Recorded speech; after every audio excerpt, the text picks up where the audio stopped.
Em nome de Jesus, nós queremos, neste momento, pedir a Tua graça, pedir a Tua bênção sobre cada vida que faz aqui presente, Senhor.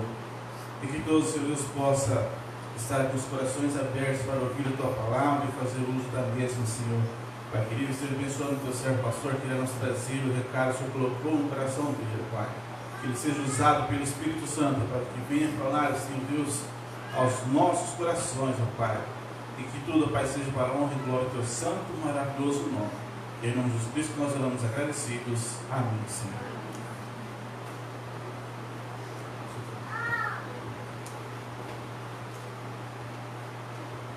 O olhar de Jesus está sobre você. Amém? Ainda bem que o olhar de Jesus está sobre nós. É realmente uma bênção.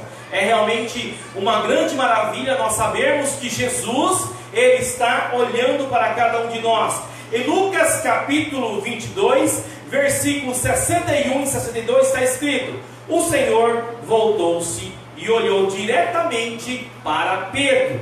Então Pedro se lembrou da palavra que o Senhor lhe tinha dito: antes que o galo cante, você me negará 3 vezes. Saindo dali, chorou amargamente. Saindo dali, Pedro chorou amargamente. Saindo dali, Pedro chorou amargamente. Nós vemos que Jesus estava com o olhar sobre Pedro. Lemos que naquele momento Jesus voltou o seu olhar para Pedro. Os olhos, alguns dizem, são janelas da alma, que ali, através do olhar, pode-se ver muitas coisas. Isso porque pode transmitir aquilo que sentimos, aquilo até às vezes que nós estamos pensando. Nossos olhos, ou os olhos de uma pessoa, são capazes de revelar até mesmo doenças e sentimentos escondidos, doenças emocionais. Os olhos são capazes de revelar palavras que ainda não foram pronunciadas. Nossos olhos podem gerar compaixão, podemos condenar, podemos absolver. Com os olhos revelamos que estamos bem, que estamos mal, que somos amados, ou até que somos odiados, ou que estamos amando, ou que estamos odiando. O olhar diz muita coisa. O olhar pode ter de várias maneiras, pode ter vários olhares. Pode ter aquele olhar fulminante. Você já recebeu um olhar fulminante? Fulminante, fuzilante, apontado para você, e você fala: Jesus. Você pode ter um olhar, receber um olhar de misericórdia, né? Eu lembro de meu papai na minha infância com o seu olhar fuzilante para mim. E aí eu já pensava: ai, Jesus, o couro vai andar. E aí eu fazia aquele olhar, né? Quem já assistiu aquele desenho do gato de botas, aquele olhar de misericórdia. Só que não funcionava não, gente. Funcionava mais era o olhar fuzilante dele do que o meu olhar de misericórdia. O olhar pode ser um olhar interesseiro, no interesse. Pode, alguém chama até de olho grande, olho gordo, né? É até olhar gordo. Oh Jesus, coitado do gordo, né? Existe o olhar de medo, olhar com medo. Existe o olhar desconfiado. Existe o olhar apaixonado. Talvez esse o mais gostoso de se olhar. Existe o olhar triste. Às vezes nós estamos com os nossos semblantes de uma maneira muito triste, e os olhares revelam isso. Você pergunta para a pessoa, você até fala com a pessoa: você está bem? Está bem? Está tranquila? Não, mas a pessoa diz que está bem, mas nós sabemos que não está. Nós sabemos que a pessoa não está bem. Então, por que nós sabemos disso? Porque o olhar revela isso. Então, o olhar, ele pode fazer muitas coisas, ele pode revelar muitas coisas na nossa vida. Vamos ler Salmo 139, 16. Vamos ler todos juntos, 1, 2, 3 e já?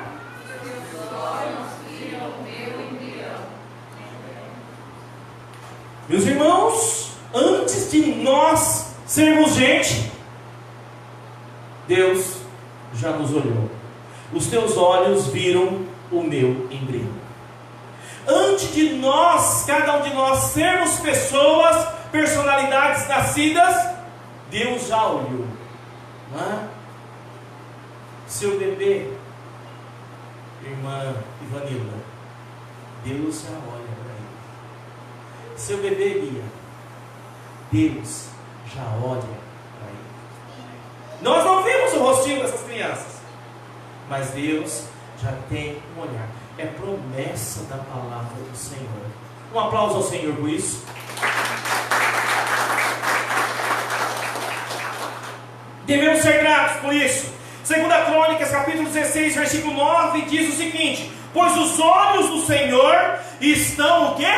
Atentos sobre toda a terra, para fortalecer aqueles que lhe dedicam totalmente o coração. Olha só, meus irmãos, que grande promessa de Deus. Os olhos do Senhor, os olhos de Deus, estão atentos sobre toda a terra. Mesmo na hora que você pensa que você não está pensando em Deus, você saiba que Deus está com um olhar atento para você, sobre toda a terra. E a intenção do Senhor é uma intenção de fortalecer, mas fortalecer quem? Aqueles que dedicam totalmente o coração a Deus. Então aqui nós aprendemos algumas coisas. O olhar do Senhor está sobre todos nós, mas o olhar de fortalecimento, o olhar de crescimento, o olhar de bênção está para aqueles que dedicam-se totalmente ao Senhor, ou seja, entregam seu coração ao Senhor. É uma verdade. O olhar de Jesus está sobre as fraquezas, porque Jesus quer nos abençoar, Jesus quer nos fazer forte, Jesus quer nos fortalecer. Novamente em Lucas 22, no 61 e 62 diz: o Senhor voltou-se e olhou diretamente para Pedro. Então Pedro se lembrou da palavra que o Senhor lhe tinha dito: antes que o galo cante, você me negará 3 vezes. Saindo dali, chorou amargamente. Você deve saber que Jesus já tinha avisado a Pedro. Se nós voltássemos o texto um pouquinho mais, lá em Lucas capítulo 22, 31 e 33, olha que Jesus falou: Simão, Simão, Pedro, vem cá, eu quero falar com você. Eu tenho um recadinho para você. Satanás, o capeta, o diabo, pediu você para peneirar. Pediu para peneirar como trigo, ou seja, o diabo vai aprontar na sua vida, o diabo vai te pegar, o diabo está com intenção maligna contra você, mas eu orei por você. Então olha o olhar de Jesus. O olhar de Jesus já estava sobre Pedro, e o olhar de Jesus já estava antecipando a ação inimiga, e Jesus estava orando, intercedendo para que o inimigo não tivesse vez sobre a vida de Pedro. Eu orei por você, para que a sua fé não desfaleça. Hoje, meus irmãos, muitos têm desfalecido da fé, muitos têm abandonado a fé, muitos têm abandonado o Senhor, têm deixado que Satanás o peneire. E olha só algumas coisas interessantes que nós vamos aprender nesse texto. E quando você se converter, Pedro não era convertido? É que o texto está falando. E quando você se converter, então Pedro não era convertido, pastor? Mas Pedro passou por grandes experiências sobrenaturais. Passou, não foi Pedro que andou pelas águas? Não foi Pedro que andou por cima das águas? Não foi Pedro que estava ali? Pedro, Tiago e João não era que estava sempre com Jesus? Não, todas as coisas que acontecia com Jesus, Pedro estava junto. Nós vemos o nome de Pedro ser citado diretamente por Jesus, e nesse texto Jesus declara que Pedro ainda não era convertido. Então, meu querido, eu quero dizer uma coisa a você: o olhar do Senhor está para você, e o olhar do Senhor está perguntando se você realmente é convertido, se você realmente tem um coração limpo diante do Senhor, se você realmente tem Jesus no seu coração, ou você é aquele um que tem participado dos milagres, das bênçãos do Senhor, mas não tem tido uma decisão genuína para com Deus, para com Jesus. É isso que Jesus está falando, porque Pedro nesse momento recebe, no versículo 31 e 32 do capítulo 22, essa afirmação de Jesus: quando você se converter. Quando você se converter. Nós vemos que Pedro estava andando com Jesus, mas Pedro não tinha ainda liberado totalmente o coração para Jesus. E olha só, e quando você se for converter, fortaleça os seus irmãos. Jesus falou: olha, quando você se converter, seja bênção para os seus irmãos. Uma das marcas da conversão é ser bênção na vida do outro. Muitos têm colocado um evangelho que coloca que a conversão é sinal de, por exemplo, ausência de problemas. Me mostra em texto da Bíblia. Se Jesus fala que ele veio trazer a espada, o irmão contra o irmão, divisão na família, está lá na Bíblia. Alguns falam que a conversão é o cristão não passar mais por enfermidade, não sentir mais dor. Ué, Jesus foi o que mais sentiu dor, foi crucificado, morreu.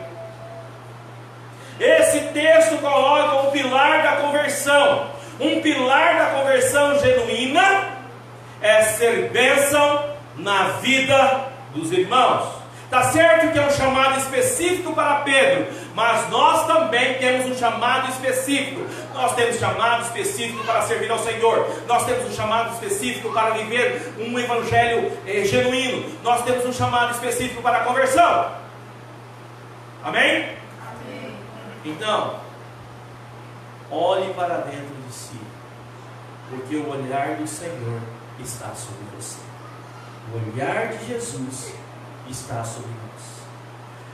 Mas Pedro, na sua falta de sabedoria, poderíamos dizer, até na sua arrogância humana, né, Jesus, eu estou pronto para ir contigo, para a prisão ou para a morte. Parece até hoje as grandes congregações, o grande ajuntamento dos cristãos cantando e louvando: ó, por ti, Senhor, eu vou até a morte, por ti, Senhor, eu vou até a prisão, por ti, Senhor, eu entrego tudo. Não tem aquele cântico, né? Tudo entregarei, tudo entregarei, ó Jesus bendito, tudo deixarei. Pedro cantando. Pedro falou. Porque muitas vezes nós cantamos um cântico desse, falamos algo desse, algo assim, mas na primeira sombra de dificuldade, nem conheço Jesus. Ô Pedro, lá na frente, vamos falar. Ô Pedro, aí estava lá. Ô Pedro, você não estava com Jesus? Não, nem conheço. Nem conheço. Que isso? Eu não sou desse povo não. Esse povo aí é bem esquisito. E o olhar de Jesus estava vendo tudo isso. Vamos transferir para hoje, né? E aí? Você é daquele povo lá que anda com Jesus? Não, eu vou lá na igreja de vez em quando. Não sou mesmo não sou batizado. Né? Fulano, mas você não disse? Não é. Essa conversa aí é do pastor lá que fala, dos irmãos lá. Eu só estou por aí. Estou pronto para ir contigo à prisão e para a morte. Jesus fala: Pedro, você tem que se converter, Pedro. Talvez Deus está olhando para você, para nós como igreja de hoje, para uma igreja da pós-modernidade. Está falando: igreja da pós-modernidade, vocês têm que se converter, porque vocês têm dado brado de júbilo, vocês têm feito grandes coisas, têm até feito coisas extraordinárias, mas vocês não se converteram. Vocês não mudaram. A marca de um evangelho genuíno é mudança de vida, meus irmãos. A marca de um cristão genuíno é mudança de vida. A marca do cristianismo é mudança de vida. Precisa ocorrer mudança de vida. O resto é importante, mas conversão realmente é mudança de vida. E hoje nós temos visto muitos querendo ir pelo que o texto de Mateus coloca, né? Largo é o caminho da perdição, estreito é o caminho que leva aos céus. E nós temos visto muitos indo pelo caminho largo, porque é mais fácil. O diabo tem anestesiado as pessoas, o diabo tem seduzido e tem colocado um cristianismo fácil, um evangelicalismo fácil, uma vivência com Deus muito fácil, e as pessoas têm sido entorpecidas com isso e têm vivido esse cristianismo e estão pensando que estão a caminho do céu, mas vão se deparar com uma grande surpresa: malditos, apartai-vos de mim, porque eu não vos conheço. Pastor, fala quem é. Eu não, quem vai falar é Jesus. Porque se eu falar, eu vou cometer erro, porque eu não sei. Mas Jesus não comete erro. A única coisa que eu posso avisar é você, com os olhos de Jesus que está sobre você, olhe para você mesmo e faça a sua reflexão. Você realmente é convertido? Você realmente é filho de Deus? Eu não posso fazer isso por você. Eu gostaria de fazer isso pelos meus filhos. Eu não posso. Eu posso fazer isso por mim. Somente por mim. E eu posso te alertar, porque a palavra de Deus me dá essa autoridade. A palavra de Deus me dá essa autoridade de ser realmente um arauto da pregação do Evangelho, né? Uma nova oportunidade para você. Hoje o olhar de Deus, o olhar de Jesus está dando para você uma nova oportunidade. Uma oportunidade. Hoje Jesus olha para você e lhe oferece uma nova chance. Foi para isso que Ele veio. Por isso hoje você está aqui não por acaso. Essa mensagem está aqui não é por acaso. Não é um irmão que faltou, é você que veio, é você que ouviu. Esta mensagem é uma nova oportunidade de você reconstruir. De você reconstruir o que? Reconstruir a sua família, que às vezes está dilacerada. Olha o que diz Hebreus capítulo 11, versículo 7. Movido por santo temor, construiu uma arca para salvar a sua família. Eu vou perguntar para você, meu irmão, os olhos do Senhor estão sobre você, os olhos do Senhor estão sobre os seus, e aí eu quero perguntar como você está olhando a sua família.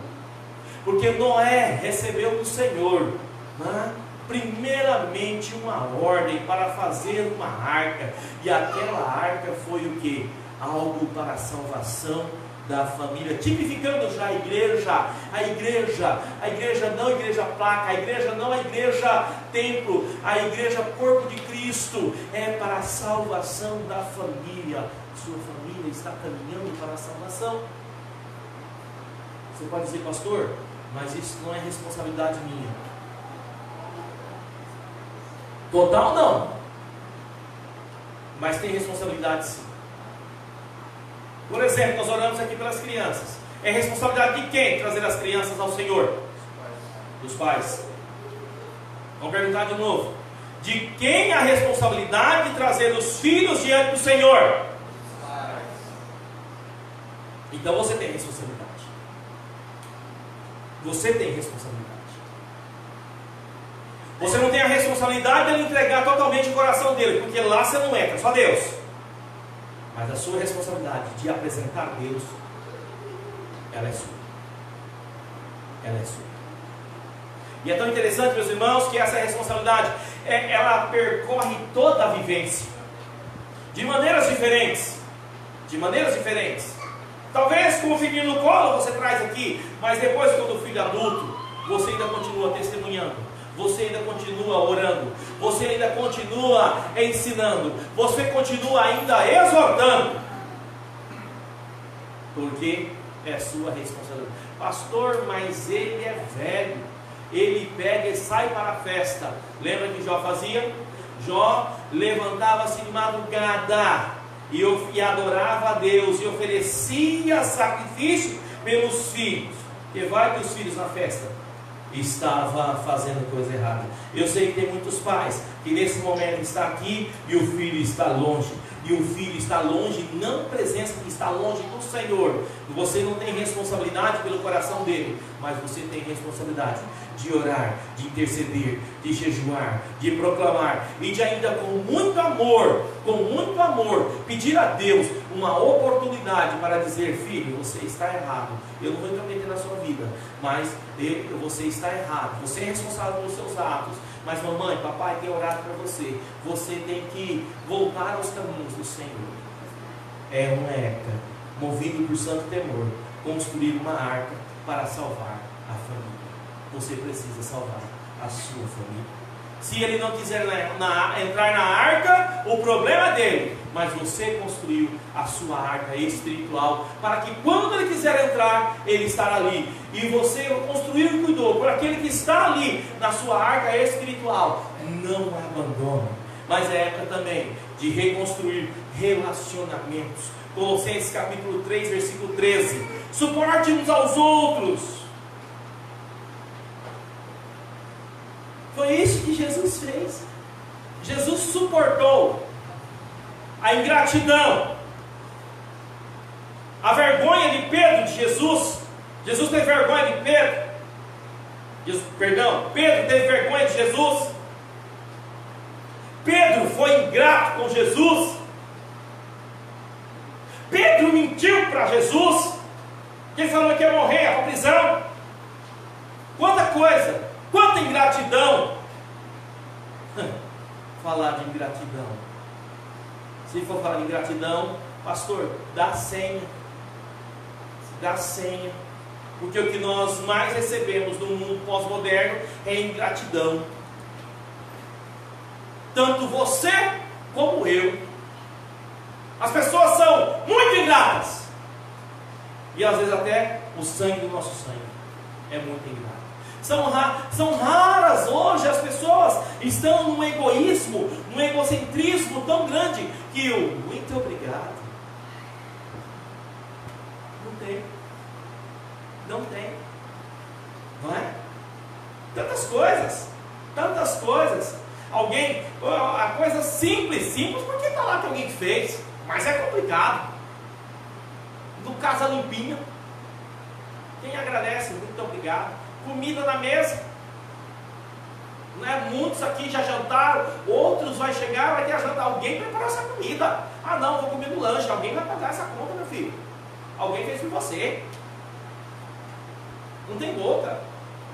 Alguém vai, eu acho que ninguém aqui, eu quero crer que ninguém aqui vai dormir no relento. Tem um teto para dormir. Se está frio tem coberta, se está calor tem um ventilador, talvez alguém tenha até um ar-condicionado, tem uma cama. Alguém fez isso para você, meu querido. Alguém preparou isso para você. Quanto você tem agradecido?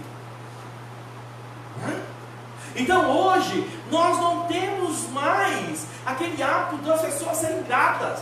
Então os relacionamentos, eles têm sido afetados e tem sido de uma maneira muito difícil, porque está difícil de suportar a ingratidão. Então é momento de reconstruir os relacionamentos uma gratidão. Precisamos ser gratos. Meu irmão, minha irmã, nesse momento agora, eu quero convidar você, nesse momento, a pensar em uma pessoa, e antes de você dormir, você falar com essa pessoa, você mandar uma mensagem, você ligar para essa pessoa e agradecer por que ela fez na sua vida. Seja grato. Amém? Amém. Gratidão, porque nós precisamos construir suporte uns aos outros. Perdoe. Pastor, suportar já é difícil, agora perdoar, eu sei. Por isso que o Senhor fala, é a Bíblia que fala. Porque se fosse eu, talvez não ia falar isso. Tá? E agora é a Bíblia. Aí com a Bíblia você briga com Deus. Não briga comigo. É a Bíblia. Está lá. Está o texto aí, Rodrigo? Está o texto aí. Ó. Colossenses capítulo 3, 13. E perdoe as queixas que tiverem uns contra os outros. Eu gostaria que esse texto fosse no singular. E perdoe a queixa que você tem um com o outro. Seria tão bom perdoar a queixa. Mas está no plural. Quantos que são? Jesus. Muito. Perdoe como o Senhor lhes perdoou. Sabe qual é a maneira de você terminar a vida sozinho, meu irmão? Você quer terminar sozinho? Não quer. Não quer terminar sozinho, correto? Se você quer criar um caminho para terminar a vida sozinho, é simples. Não perdoe ninguém. Tá? Não perdoe ninguém. Você vai construir uma existência para terminar a sua existência sozinho. Tá? É a realidade. Ah, pastor, se eu perdoar todo mundo, eu vou terminar com pessoas ao meu lado? Não sei. Não sei. Existe uma grande probabilidade que é sim. Mas pode ser que você termine sozinho. Mas uma coisa é: perdoe ninguém para você ver. Sabe por quê, irmãos? É simples. A gente erra com o outro. Verdade? Você erra com o outro? Sim ou não? Sim. E os outros também erram com a gente, correto? Correto? Um dia talvez eu já errei com você. E talvez um dia você já errou comigo. Se você não perdoa o dia que eu errei com você, e se eu não perdoo o seu erro para comigo, como é que nós teremos relacionamento?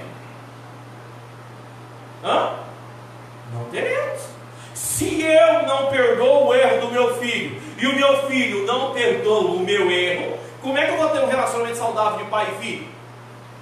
Se eu não perdoo o erro que a minha esposa tem comigo, e o erro que ela perdoa o erro que eu já tive, eu tenho com ela, que casamento será esse? Não é casamento. Se você, que eu falo que é meu amigo, você é meu grande amigo, e aí eu não perdoo o dia que você erra comigo, e o dia que eu erro com você também você não perdoa, que perdeu o grande amigo. É simples assim. É simples assim. É tão interessante, meus irmãos, que nós temos aqueles multirões de crédito, onde o que acontece? É perdoado parte da dívida. Você já viu isso? Né? Refinanciamento fiscal dos órgãos públicos.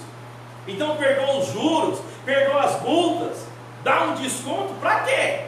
Porque se continuar negativando todo mundo, vai ter um momento que não tem consumidor. Não é assim que trabalha no comércio? Isso não acontece? Não é realidade?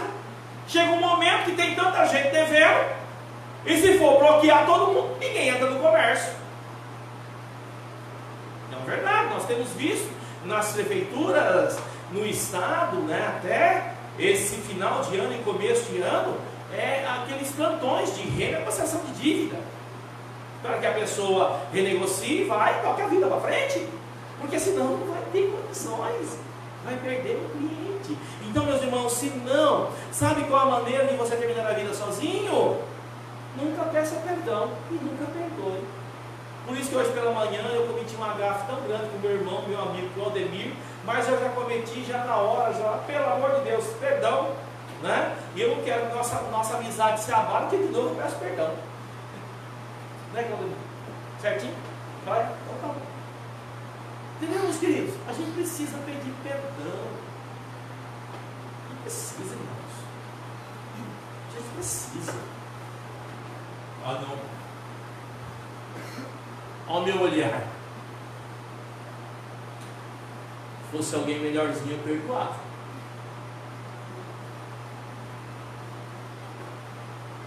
Perdoar? Se fosse alguém, não ia nem olhar. Vocês sabem, querido, é o que a Bíblia diz.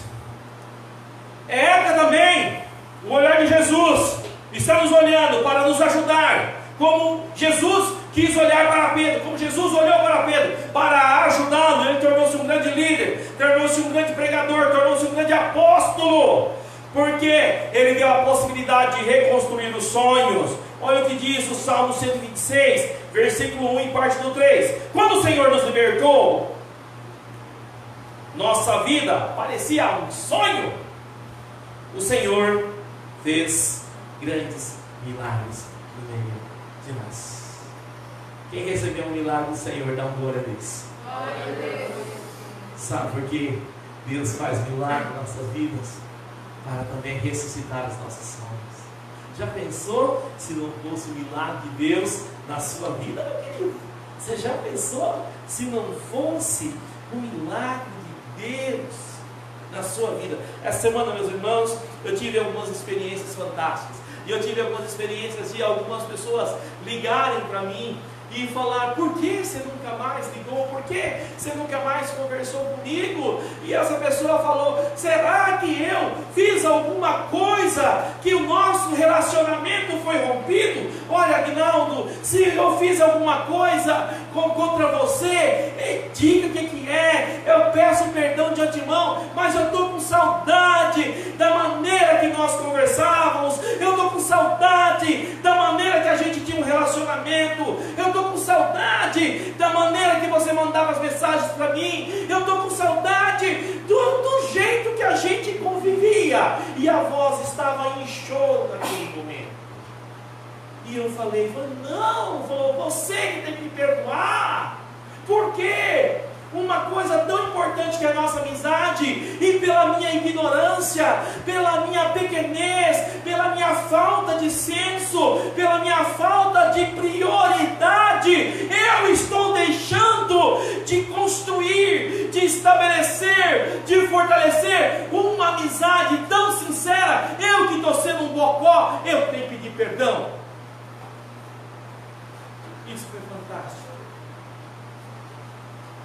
porque Deus deu a oportunidade de eu continuar construindo um relacionamento sincero, um relacionamento realmente de muita troca de coisas boas com essa pessoa. E eu não imaginava, na minha tolice, eu não imaginava que para aquela pessoa a minha fala, o meu dizer, o meu olhar para ele era tão importante.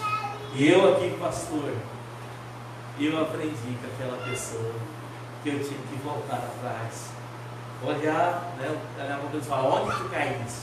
E ali eu tinha caído, e eu reatei novamente o relacionamento com a pessoa. Isso é vida cristã. Isso é vida cristã. Sermos às vezes, irmãos, repreendidos por aquele que nem professa a nossa fé, mas porque o relacionamento que a gente nutria era importante. O olhar de Jesus, ele está posto porque ele quer que você reconstrua a sua vida. Sofonias capítulo 3, versículo 20. Eu lhes darei honra e louvor entre os povos da terra, quando eu restaurar a sua sorte diante dos seus próprios olhos, diz o Senhor.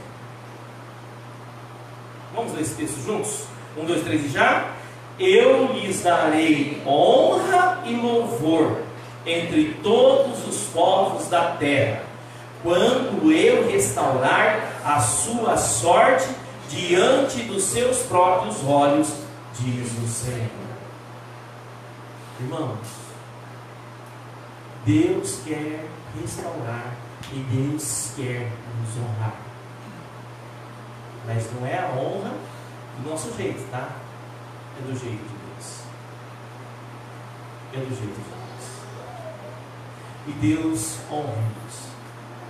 Deus honra. Deus dá honra a você. Deus dá honra a você quando o seu coração se abre diante do Senhor. Deus dá honra. E você percebe que foi Deus que deu a honra, que usou outras pessoas, que usou até o ímpio para dar honra a você. Suas lágrimas, Jesus tem um olhar sobre as suas lágrimas. Sabe por quê? Porque Ele deseja te consolar. Olha o que diz o Salmo 126, versículo 6. Aquele que sai chorando enquanto lança semente, o quê? Trazendo o quê? Seus feixes. Aquele que sai chorando enquanto lança a semente, não é? Voltará com cantos de alegria, trazendo os seus feixes. Eu quero dizer uma coisa para vocês. Você sabia que o ano que vem, daqui realmente, hoje é dia 3 ou dia 2? 2. Então daqui a 29 dias, que esse mês é 31, não é? Daqui a 29 dias nós estamos no ano o quê? De 2019. Você sabia que em 2019 a nossa igreja faz 70 anos? Você sabia disso ou não? Não. Então fique sabendo agora. E a gente tem que fazer uma programação do ano inteiro para a gente celebrar os 70 anos da igreja. E aí eu queria falar com você alguma coisa. Você imagine quantas pessoas que semearam, mas semearam aqui, lançaram a semente do Evangelho, chorando, e depois, com o tempo, voltaram com um canto de alegria, vendo as sementes que brotaram. Sim ou não? Quantas pessoas, alguns não estão no nosso meio, porque Deus levou, ou porque foi para outro lugar, mas que reconheceu a Cristo, o senhorio de Cristo, quando você, com luta, com dificuldade, com sofrimento, passando por humilhação, por provação, lançou a semente do Evangelho, e brotou no coração, e essa pessoa serve ao Senhor, e essa pessoa glorifica a Deus, e você olha e fala: ah, muita gente fez, mas eu fiz aquilo. Ali está a minha semente, o meu cuidado, glória a Deus, aleluia. Entendeu, meu irmão? Você que é pai, e talvez você principalmente que é mãe, quantas vezes você lançou a semente na vida do seu filho, e hoje você é grato de ver, né, o seu filho se desenvolvendo, né? Nós temos orado, né? Nós temos orado pela netinha da irmã Givanete, a Ana Vitória, e nós essa semana recebemos com grande alegria que ela já está andando, glória a Deus. Quanta gente aqui semeou oração, e quanta gente se alegrou por colher esse peixe, e assim nós vamos dizer tantas coisas. Meus irmãos, aquele que semeia, né, ele volta com cantos de alegria. Nós não sabemos quando que ele vai trazer o peixe, mas ele vai trazer. Amém? Nós precisamos entender, porque Jesus, ele está de olho nas suas lágrimas, e ele deseja te consolar, ele deseja enxugar. Marcos capítulo 16, versículos 6 e 7. Não tenho medo, não tenho medo, disse-lhe ele: vocês estão procurando Jesus, o Nazareno que foi crucificado? Ele, o quê? Ressuscitou, não está aqui. Veja o lugar onde haviam posto. Vão e digam aos discípulos dele e a Pedro que as mulheres vão procurar Jesus e estavam chorando, e ouviu: não tenham medo, o Jesus que você procura, ele ressuscitou. Glória a Deus, aleluia. Assim suas lágrimas, amado, não escorrem pelo rosto sem que Jesus veja. Você tem derramado lágrimas, tem tido momento de choro, tem momentos de grande tristeza e de amargura. Você tem tido muitos problemas e por isso chora. Chora por uma doença, chora por uma fraqueza, chora por falhas, por erros do passado, por frustrações. Você chora por traições. Talvez você seja uma pessoa que chora sem que ninguém saiba. Você tem chorado sozinho. Você não tem tido nenhuma oportunidade de expressar o seu sofrimento através das lágrimas. Ninguém sabe. Talvez seu marido não sabe, sua esposa não sabe, seu pastor não sabe, seu patrão não sabe, ninguém da sua família sabe. Mas saiba de uma coisa: Jesus sabe e reconhece cada lágrima que você tem derramado, e um dia Ele vai enxugar todas elas de você, amém? Amém. Essa é a promessa de Deus. Essa é a promessa de Deus. Salmo 30, versículo 5 diz o seguinte: pois a sua ira só dura um instante, mas o seu favor dura toda a vida. O choro pode persistir mas de manhã irrompe a alegria. Oh, glória a Deus! Pois a sua ira só dura um instante, mas o seu favor dura a vida toda. O choro pode persistir, pode durar uma noite inteira, mas de manhã irrompe a alegria. Irmão, creia que a noite de choro vai passar e a manhã de alegria irá chegar na sua e na minha vida, amém? Seu coração, Jesus está de olho em seu coração, porque Ele se importa com a sua dor. Você tem dores. Alguns aqui nós oramos antes da mensagem, tem dores físicas, mas outros têm dores emocionais, têm dores espirituais. A sua dor, Jesus importa. Talvez você está até aqui sorridente, né?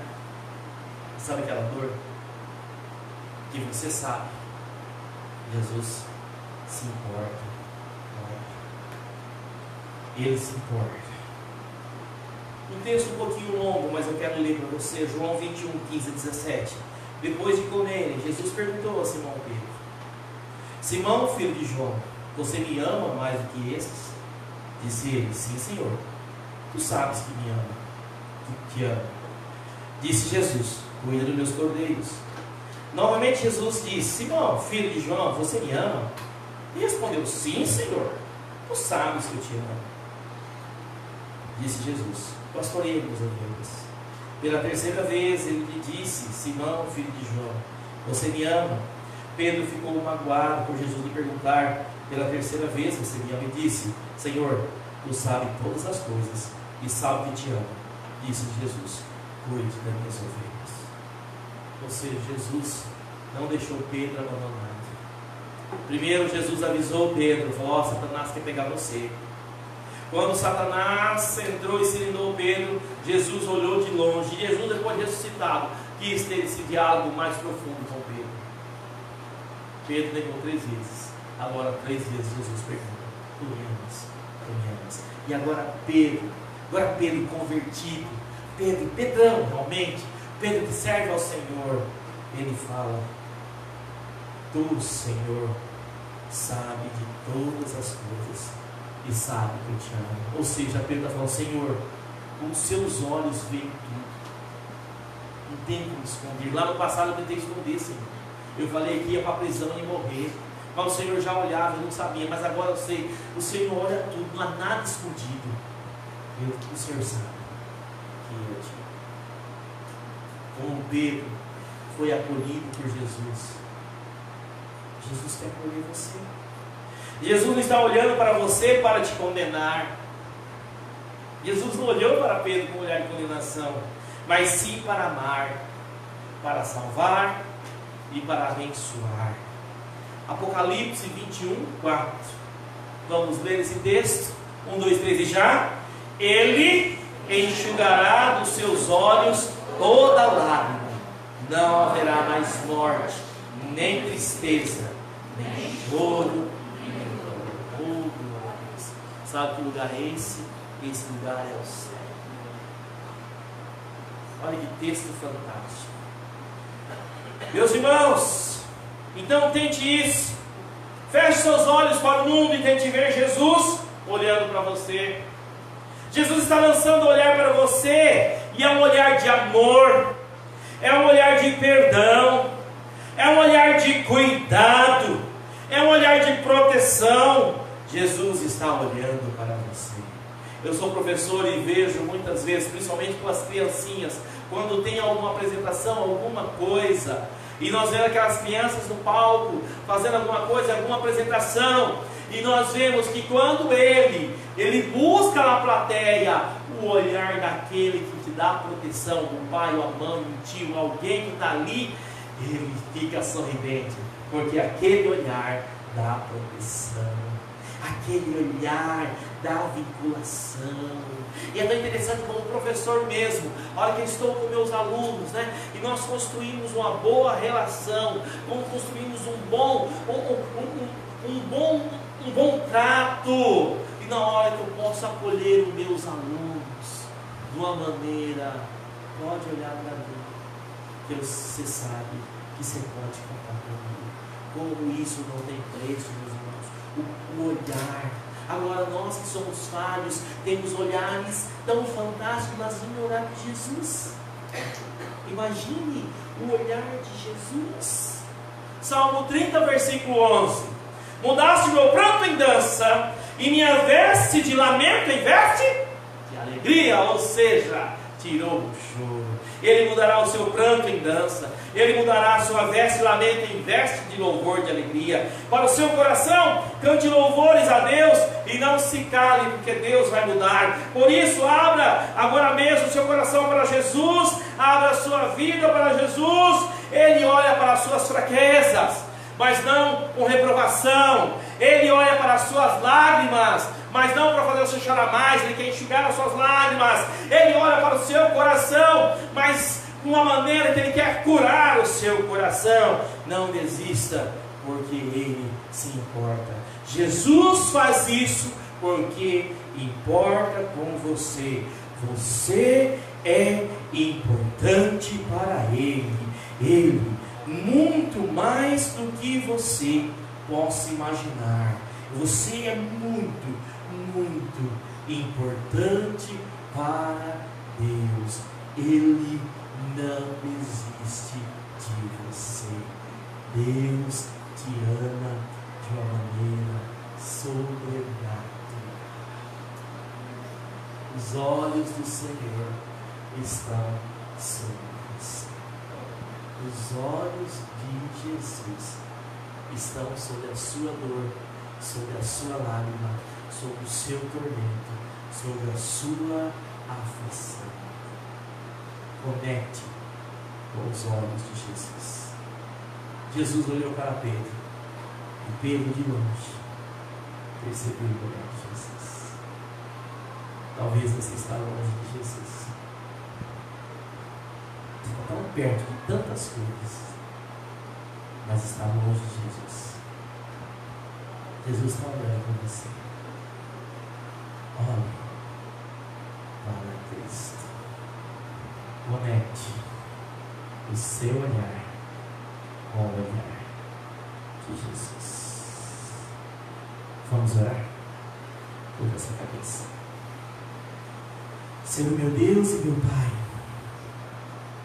eu venho diante de Ti neste momento, pedir a Tua bênção, a Tua proteção, o Teu socorro e o Teu auxílio. Senhor Jesus, abençoe poderosamente esta mensagem nos corações. Senhor Jesus, abençoe de uma maneira sobrenatural cada vida aqui. Eu peço que o Senhor venha cuidar das nossas vidas de uma maneira toda especial. Olhe para as nossas mazelas, olhe para as nossas dificuldades, olhe para as nossas lutas, Senhor, e realmente faça algo bom em nossas vidas. Oh Senhor Jesus, que o nosso olhar não saia do Senhor, que o nosso olhar esteja na presença do olhar do Senhor. É o que eu te peço, porque o Senhor não desiste de nós. E é no nome de Jesus que nós oramos. Amém. Vamos colocar em pé, vamos cantar esse cântico. Vamos colocar em pé e vamos cantar esse cântico. Cante como ele, como você nunca cantou. Cante. Pega o microfone para nos ajude, por favor. Realmente adore o Pai de uma maneira terna e graciosa.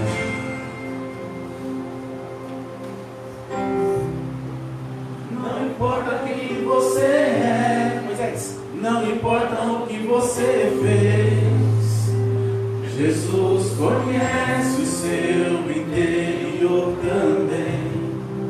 Quantas vezes você caiu tentando acertar, mas a tristeza e o desespero te fizeram chorar. Não importa por onde você foi, se na escuridão da noite Ele apaga o seu passado e não desiste de você.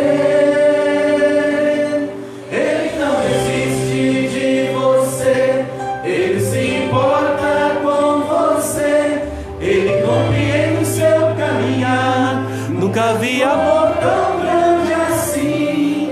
Ele não desiste de você, Ele se importa com você, Ele compreende o seu caminhar. Nunca vi amor tão grande assim. Ele não desiste. Deus.